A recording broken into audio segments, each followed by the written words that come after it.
Hi friends, இந்த வீடியோவில் நாம் எதை பற்றி பார்க்க போகிறோம்னா சந்தியா ராகு சீரியல் ரிவை பற்றி தான் இந்த வீடியோவில் பார்க்க போகிறோம். அதுக்கு முன்னாடி நம்ம சேனலை சப்ஸ்கிரைப் பண்ணாதவங்க கீழே இருக்கிற சப்ஸ்கிரைப் பண்ணி கிளிக் பண்ணிவிட்டு பக்கத்தில் இருக்கிற பெல் பண்ணி கிளிக் பண்ணிடுங்க. சரி வாங்க வீடியோக்குள்ளே போகலாம். இந்த ஒரு எபிசோட் எப்படி ஸ்டார்ட் ஆகுதுன்னா, நம்ம சீனு திருட்டுத்தனமாக மாயாவை இன்னொருத்தங்களுக்கு சாட்சிக்கு இழுத்து போட போகிற மாதிரி ரெஜிஸ்டர் மேரேஜ் பண்ணுறதுக்காக நேராக ரெஜிஸ்டர் ஆஃபீஸ்க்கு அழைச்சிட்டு வராங்க. அங்கே பார்த்தோன்னா சரியா கையெழுத்து போடலான்னு போகும்போது உடனே மாயா மேலே படிச்சு பார்க்குறாங்க. பார்த்தா மாயாவோட பேர் இருக்கு.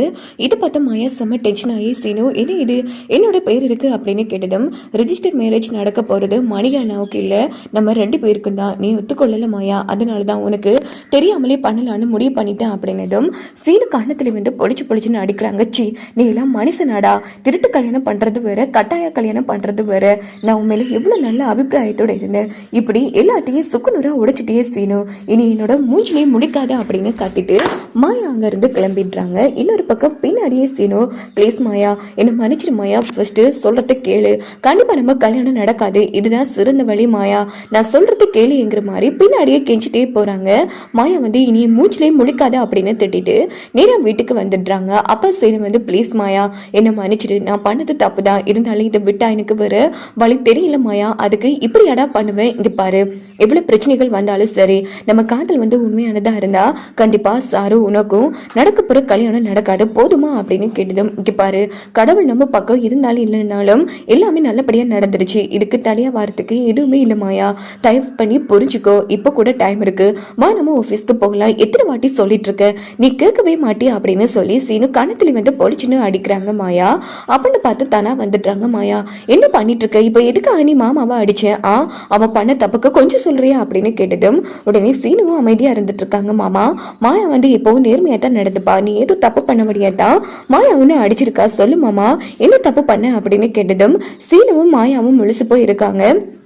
உடனே அந்த இடத்துல நம்ம சீனு இங்க பாருத்தனா, நானும் மாயாவும் ஒருத்தருக்கு ஒருத்தர் காதலிக்கிறோம், ஸோ எனக்கு சாருவுக்கும் கல்யாணம் நடந்துருச்சு, அடுத்த நொடியே நான் செத்துருவோம், உன் ஃப்ரெண்ட் கிட்ட சொல்லு அப்படின்னதும் மாயாவும் தனாவும் அதிர்ச்சியாராங்க. என்ன சொல்றீங்க 2 பேரும், எனக்கு ஒன்றும் புரியல மாயா அப்படின்னு கேட்டதும், ஆமா தனா, நானும் சீனுவும் காதலிக்கிறோம் அப்படின்னதும் தனாவுக்கு இடியே விழுந்த மாதிரி போயிடுது. ஐயோ மாமா, என்ன மாமா 2 பேரும் கடைசி நேரத்துல இப்படி சொல்றீங்க, உங்களுக்கும் சாருவுக்கும் பாதி கல்யாணமே நடந்துருச்சு, தாலியை செஞ்சுட்டு வந்திருக்காங்க, இப்ப போய் 2 பேரும் காதலிக்கிற விஷயத்த வீட்டுல சொன்னா அப்பா உசிரியே விட்டுருவாரு மாமா, என்ன மாமா இப்படி பண்ற, அதுக்காகத்தான் உன் மாமா ரெஜிஸ்ட்ரேஷன் மேரேஜ்னு திருட்டுத்தனமா பண்றதுக்கு கூட்டிட்டு போனா அப்படின்னது. மாமா நீயா இப்படி எல்லாம் பண்றது, ஏமாமா இப்படி எல்லாம் பண்றேங்கிற மாதிரி தன சத்தம் பண்றாங்க. இங்க பாரு தனா, எனக்கு வேற வழி தெரியல, இப்பவும் சொல்றேன் கேட்டுக்கோ, இங்க பாரு காதலிச்சாதான் அந்த வழி எல்லாம் தெரியும், நான் மாயா மேல உயிரே வச்சிருக்க, அதை மீறி இந்த கல்யாணம் நடந்துச்சுன்னா அடுத்த நொடி இந்த வீட்டுல என்னோட பொண்ணதான் விழும் அப்படின்னுட்டு சீனு